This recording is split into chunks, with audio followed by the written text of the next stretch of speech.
দলিল লেখক মহেশ্বর মাহাতোর নতুন অফিস উদ্বোধন হলো বাংলা নববর্ষে। নববর্ষকে স্বাগত জানিয়ে রেজিস্ট্রি বিভাগের দলিল লেখক মহেশ্বর মাহাতোর নতুন কার্যালয়ের উদ্বোধন হলো বাংলা নববর্ষের প্রথম দিনে। পরিবার, আত্মীয় স্বজন থেকে শুরু করে কার্যালয়ের কর্মী প্রত্যেকের উপস্থিতির মধ্য দিয়ে পুরুলিয়া বিটি সরকার রোড মিউনিসিপ্যাল কমপ্লেক্সের দোতলা 4 নম্বর রুমে ফিতে কেটে আনুষ্ঠানিকভাবে কার্যালয়ের শুভ উদ্বোধন করলেন পুরুলিয়া রেজিস্ট্রি অফিসের দলিল লেখক মহেশ্বর মাহাতো।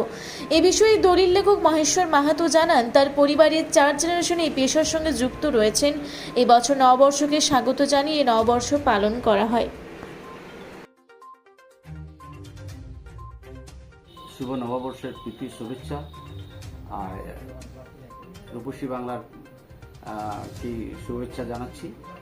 আমার এই অফিস আনুষ্ঠানিকভাবে আজ শুভ নববর্ষে উদ্বোধন হলো। এইখানে আমি বিভিন্ন রকমের জমি সংক্রান্ত যে কাজ, বিভিন্ন জমি সংক্রান্ত যেসব বিষয় আছে সমস্ত বিষয়ে এখানে সমাধান হয়, দলিল লেখা কাজ হয়, সমস্ত জমি সংক্রান্ত ব্যাপারটাই সমাধান হয়। তাছাড়াও এখানে বিবাহ রেজিস্ট্রেশনের যোগাযোগ করে সেখানেও ব্যবস্থাটা আছে। আর আমাদের বিভিন্ন সারা জেলার লোক এখানে সেই পরিষেবাটা সুষ্ঠুভাবে।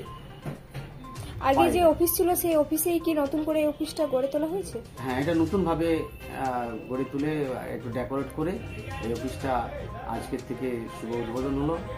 এই অফিস আমার সমস্ত আমার ক্লায়েন্টের আশীর্বাদ নিয়ে এই অফিস পথ চলা শুরু করছি।